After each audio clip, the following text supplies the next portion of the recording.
안녕하세요, 최 사장입니다. 엊그저께 인텔에서 신제품 CPU를 출시를 했습니다. 14세대 CPU인데요.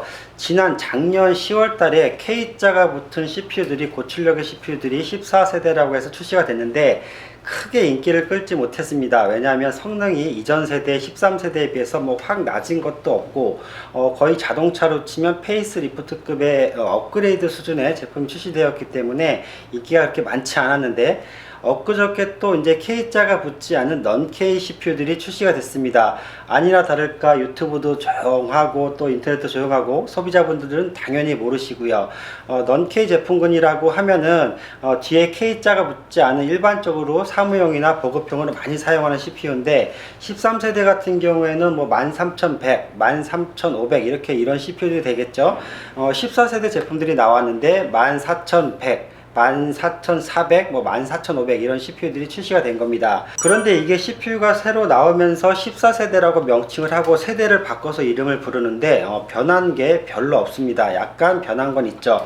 우리가 자동차랑 비교를 하면 완전히 엔진까지 바꿔서 디자인이 확 바뀌어 가지고 신차가 출시돼서 새로운 제품이 나오기도 하고, 또 그렇지 않고 간단하게 약간만 업그레이드해서 디자인이 약간만 바뀌어서 이런 식으로 해서 페이스리프트라고 해서 출시가 되기도 하는데, 이번 14세대 인텔 같은 경우에는 그런 모양새예요. 페이스리프트격인 업그레이드 버전인데 세대를 14세대로 올려서 부르고, 그런데 성능 차이는 거의 없어요. 성능 차이를 좀 보려고 하는데, 여기 i3 제품군 14100 같은 경우에 이제 이전 세대 13100 후속으로 나온 거죠. 그런데 성능 향상이 어느 정도 있냐면, 기본 클럭 같은 경우에는 0.1GHz가 올라갔고, 최대 클럭 같은 경우에는 0.2GHz가 올라갔어요.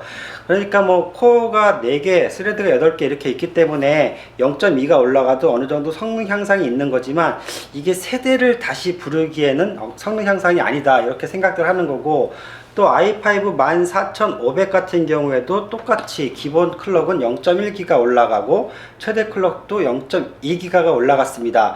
그렇기 때문에 이게 성능 향상은 약간은 있지만 이제 세대를 바꿔서 부를 만한 그런 CPU가 아니기 때문에 별 관심들이 없으신 것 같고, CPU란 제품을 제작을 할 때 이게 수율 차이가 있어요. 똑같이 예를 들어서 14500을 만들어도 클럭이 어떤 건 약간 높기도 하고 어떤 건 약간 낮기도 해서 이게 맞춰 갖고 출시가 되는 건데, 이전 13세대에서 수율만 조금 더 높은 제품이 나왔다 이렇게 보면 될 것 같습니다. 그렇다고 해서 명색이 인텔인데 기본 클럭이 0.1 올라가고 최대 클럭이 0.2 올려서 이 정도 클럭만 약간 올려가지고 세대를 바꿔서 부르기에는 좀 민망하잖아요. 그래서 어느 정도 기능이 조금 향상된 부분이 있는데, 이 부분을 조금 설명을 해드리면, 메모리가 우리가 최대로 장착할 수 있는 메모리 용량이 기존의 13세대는 128기가였는데 이 14세대는 192기가바이트입니다. 이게 사실은 의미가 없어요. 우리가 이 정도 넌-K 제품군들 CPU를 장착을 하는 시스템을 구축할 때 메모리 보통 16기가, 32기가 아주 많이 해야 64기가인데 128기가도 사실은 장착을 거의 안 하시거든요. 안 하죠. 그런데 192기가를 올리는 게 무슨 의미가 있나 이런 싶고, 그리고 PCI 익스프레스가 5.0까지 지원이 되는데 그 전에 13세대 CPU도 PCI 익스프레스가 5.0까지 지원이 됐습니다. 그런데 SSD 쪽에는 4.0까지 밖에 지원이 되지 않았는데 이 14세대는 SSD도 PCI 5.0까지 지원이 됩니다. 그러면 PCI 익스프레스가 4.0에서 5.0으로 올라가는 건 상당한 효과가 있는 거 아닌가요? 이렇게 생각할 수 있는데, 맞아요. 맞긴 맞는데, 그런데 메모리와 마찬가지로 이 넌-K 제품군의 CPU들을 이용해서 시스템을 구축을 하는데 PCI 5.0을 지원하는 SSD를 장착을 하지 않죠. 왜냐하면 PCI 익스프레스 5.0을 지원하는 SSD들이 저렴해봐야 20만원 중반대, 후반대 30만원 이렇게 육박을 하거든요. 우리는 보통 PCI 4.0에 SSD를 장착을 하죠. 그렇기 때문에 이것도 의미가 없고, 그리고 또 한 가지는 와이파이가 7이 지원된다고 하는데 보통 이제 13세대는 와이파이 6까지만 지원이 됐죠. 요것도 의미가 없는 게, 와이파이 7을 지원하는 메인보드, 고가의 메인보드를 이 넌-K 제품군 CPU에서 사용을 하지 않거든요. 그렇기 때문에 별 의미가 없고, 그렇다고 해서 이게 13세대보다 못하냐 이런 건 아니고요. 약간의 성능 향상은 있지만 결론으로 말씀드리면 어려운 설명 다 차지하고 결론으로 말씀드리면 성능 차이가 굉장히 미미하기 때문에 이전 13세대하고 병행해서 구입하시면 될 것 같고, 다만 가격 차이가 이 유통사들이 13세대와 14세대를 그래도 가격 차이를 둬야 되기 때문에 한 전체 판매가의 2% 선에서 가격 갭을 둘 거예요.